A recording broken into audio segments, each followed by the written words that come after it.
Hi, I'm Colleen, and this is my rest of summer TBR. Now, is this an August TBR?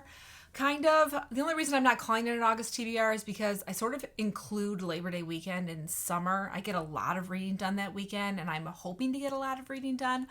Also, this isn't really like a TBR because there are way too many books on this list. I could never read all of these in a month unless someone's going to get me a free vacation without my family, so free childcare at home, and I'm just going to sit on a beach and read a book every day, which I don't think is going to happen. So on this list, I have a lot of romance, a lot of fantasy, some classics, and some mysteries. I have a mix of hard copies behind me, but I also have a lot on my Kindle, so I'll pop up lots of pretty pictures. We're also filming something different because my entire family is home right now. So we are in my room next to my bedside table where I keep my TBR, so it kind of worked. So we're going to start with romance. My first romance is Hate Mates by Sam Crescent. I got an arc of this through NetGalley. It is a paranormal romance about a werewolf couple.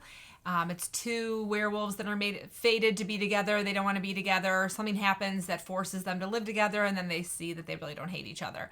I said I was going to read some werewolf books, and here is a werewolf book I'm going to read. I'm looking forward to it. I think it'll be fun. Next, I have Fearless at Heart by Zoe York. I also have an arc of this, but it's not a new release. Zoe York put this book back up on NetGalley for free because it is a book that features a positive light abortion. So I grabbed it, and I'm liking it so far. I started this book a couple nights ago. I think I'm only like 20% in. It's like my before bed read, and I haven't been reading a ton before bed. I've been really tired, and I've got it on my Kindle. It's like small town romance, second chance, about a couple who had been together in high school, and then their relationship had ended, like in a sad way, not in a bad way, and now they're in their late 30s, and they're kind of thrown back in the same place as each other. So far, I think it's good. I like the small town feel. It's Canada also, which I like reading about Canada in summer and not Canada when it's freezing, so it's fun. My next romance is called My Commander, and it's by Alanea, I think is how you say her first name, Alder. And I'm not sure what made me buy this. I can't remember. It might have been in one of my romance book groups, probably, but it's a paranormal fated mates romance that I think someone told me was really fun. I can't remember exactly why I bought it, but I'm still going to try to read it this month and see what I think of it. And then I got Red, a werewolf romance by Tracey H. Kitts. This is another shifter romance. I said I was going to read some, so here's another one I grabbed off Amazon. It's the beginning of a series. I think this is a love triangle. It did say in the description that this is not like a traditional romance series in which like each book has an HEA. You have to follow the main character for a while to get there. So I thought I would give the first one a try and see whether or not I wanted to continue with it and read the rest. Okay, so now we're going to move into my hard copy romance reads. So first up, I've got Seduce Me at Sunrise by Lisa Kleypas. This would be a reread for me, which makes me think I'm probably not going to get to it in August since my TBR is really long. But this is book 2 in the Hathaways series, and it is about Kev Maripin and Winnie Hathaway, and they were sort of childhood sweethearts and have been away from each other for a long time and then get back together. It has like Wuthering Heights with a happy ending vibes. This was my favorite romance I've ever read, I think, but that's why I felt like I need to reread it because I haven't read it in a long time. I want to see how it holds up now that I read tons of romances because it was one of the first ones I ever read. Next, I've got The Duke Buys a Bride by Sophie Jordan. In my July wrap-up, you will see that I read book 2 in this series, which was called The Scandal of It All. This is book 3. The first one was While the Duke Was Sleeping, and I've really been enjoying this series. It's one of Sophie Jordan's series that came out just like a few years ago. It's not like an older series, but this one is about Marcus, who's the Duke, who's kind of a jerk in the first 2 books. So I'm looking forward to how she's gonna make it up. But I know that there's like a woman who's like supposedly being like jokingly auctioned off, but then it turns serious, so he like buys her, but doesn't realize he's like actually buying her, and then they have to get married. So I can't wait. I love Sophie Jordan. I'm sure I'm gonna fly through this book and love it. I'm definitely gonna read this one in August. Next, I've got The Goddess of the Hunt by Tessa Dare. This is one of Tessa Dare's older books, and I love Tessa Dare, so when I saw this at Half Price Books, I grabbed it, but I haven't picked it up yet this summer. I have been really busy so far. Hopefully August will be quieter. This one has like fake dating, which I like that trope a lot, especially in historicals, so I think it'll be a fun read. And then my last romance is Get a Life, Chloe Brown by Talia Hibbert. And this is not a paranormal and not a historical. It's a contemporary. I've talked about this one before because I put it in my like big what I want to read this summer video I had in June. And this one is about Chloe Brown, who makes like a list of all the things she wants to do in her life because she has like a near-death experience. And she has on that list, enjoy a drunken night out, ride a motorcycle, go camping, have meaningless but thoroughly enjoyable sex, travel the world with nothing but hand luggage, and do something bad. And then she meets Red Morgan, and I'm going to assume because he has a motorcycle that they do several of those things together. I've heard so many good things about this series. I really want to get to this one before the summer ends because I know there's 2 more in the series that if I love this, I'll definitely pick up. Moving on to fantasy. The first fantasy I have on my list is The House with the Golden Door by Elodie Harper. And I got an arc of this through NetGalley, and I didn't realize it's book 2. I was at Barnes & Noble a few days ago, just perusing, and I saw a book with a similar cover. I was like, oh, this is that author I got the arc for. And then when I read the back, I was like, oh my God, I think this is book 1. And then I did come home and realize it is book 1. So I'm still going to read this book. I really hope I don't need to read book 1 because I did toss over in my mind for a little while buying book 1 to read it first, but then I was like, what if I really don't like it? And if I read like just like the first 4 chapters of this book and then DNF it? So I decided not to. It didn't say in the description you had to read book 1, so we're just going to try it. It's like a historical fantasy. The main character is a courtesan in Pompeii. I really like Roman history, so I think I'll like it. I think there's going to be some romance in it, which always makes it more fun for me. So I'll let you know if this can be read as a standalone or if I'm lost the entire time. My next fantasy is Dark Earth by Rebecca Scott. I also got an arc of this, and this sounds like totally my cup of tea. So hopefully it doesn't let me down. It takes place in 500 AD in like Londinium, so like old London, like after the fall of the Roman Empire. And that's like my favorite time period. So it's about 2 sisters who live there. There's magic. There's like blacksmith magic. There's a city they call the Ghost City, which I think is like part of Londonium. So I'm really looking forward to this one. I hope I haven't set my expectations too high because it does sound something that's like right up my alley. It's listed as both historical fiction and fantasy, which historical fantasy is probably my favorite subgenre. Throw a romance in there. Historical romantic fantasy is my favorite subgenre, so I hope I love it. I only had 2 Kindle reads that are fantasy, so we're going to move on to my hard copies. First up, we've got Song of Achilles by Madeline Miller. I swear this is the last TBR I'm going to put this on because I am going to read this in August. I read Circe last August. It was like a perfect 2 days. I think I read it in 2 days, in which I just sat in my backyard, camped out, and read Circe. So I feel like that's a really good, like cycle to do the same thing with Song of Achilles this summer. So I am going to pick 2 days, sit in the corner of my backyard, and devour this book.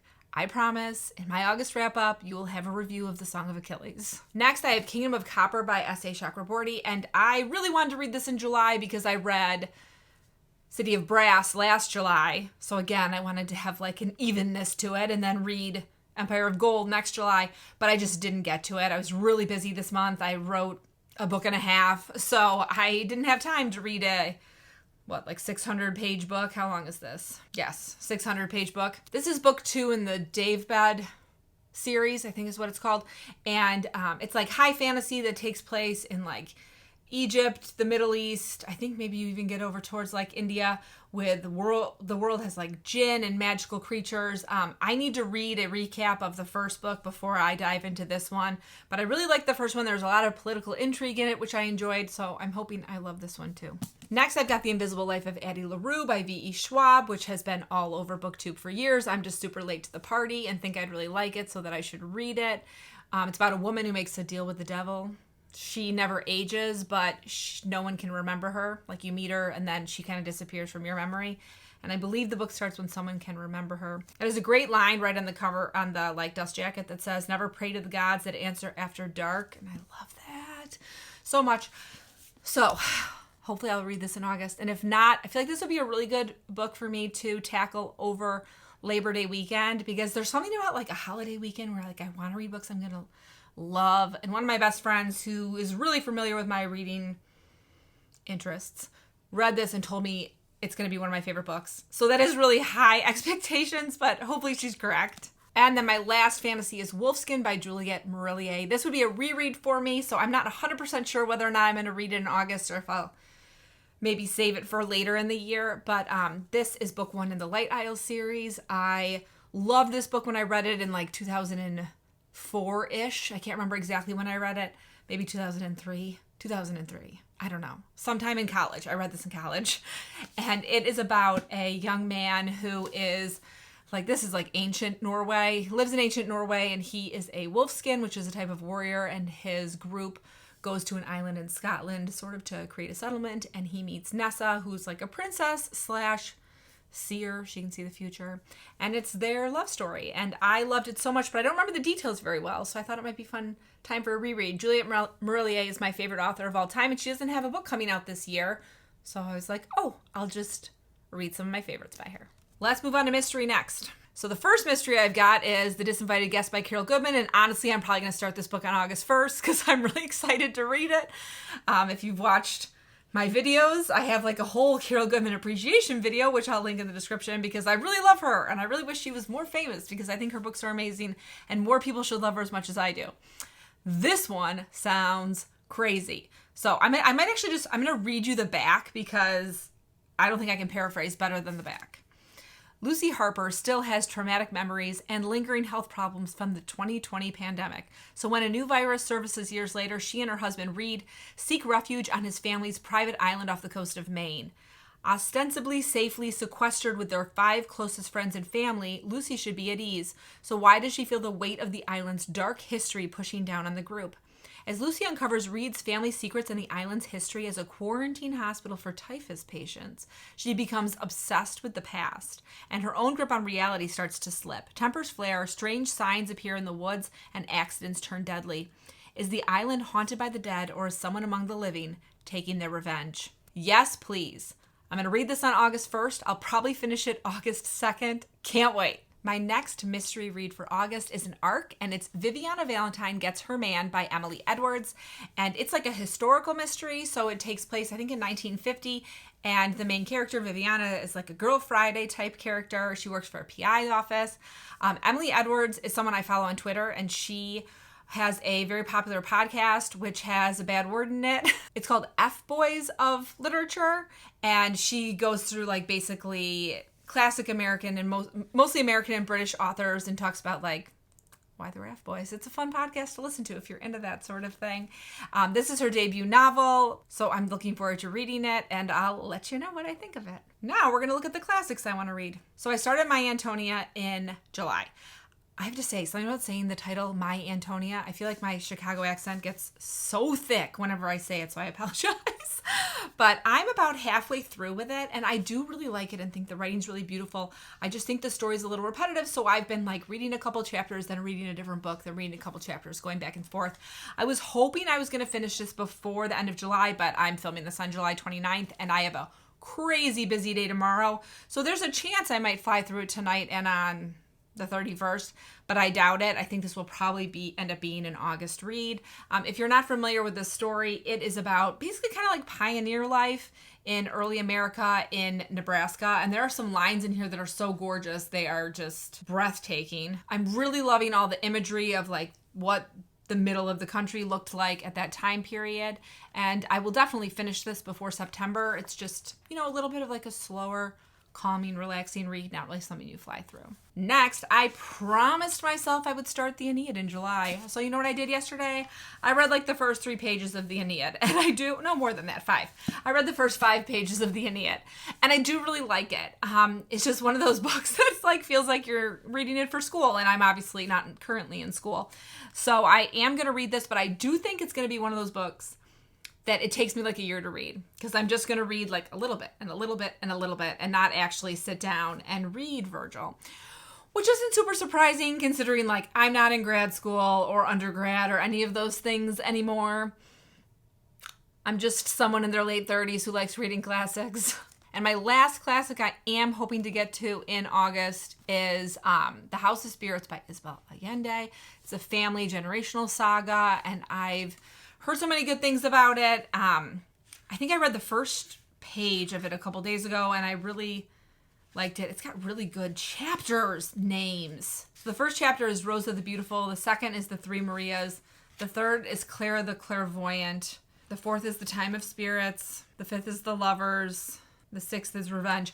I don't name my chapters, and I usually don't read chapter headings, but the book, like, the spine's broken, so it went straight to Clara the Clairvoyant, and I really like that chapter head. That is my rest of summer TBR. Hopefully I'll do way better than I did in July, but as I said before, I was writing a book in July, so I was very busy.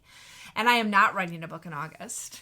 I am going to not do very much writing work because I am going to write a really long book in September and October. So I need to give myself a month to just, like, read and consume wonderful content. If you are still watching, thank you, and please throw a big sunshine emoji in the comments for me, because I hope this last month of summer we get a lot of sunshine, a lot of perfect days for reading outside. As always, I hope you are in the middle of a good book, about to start reading a good book, or about to start writing a great book. See you soon.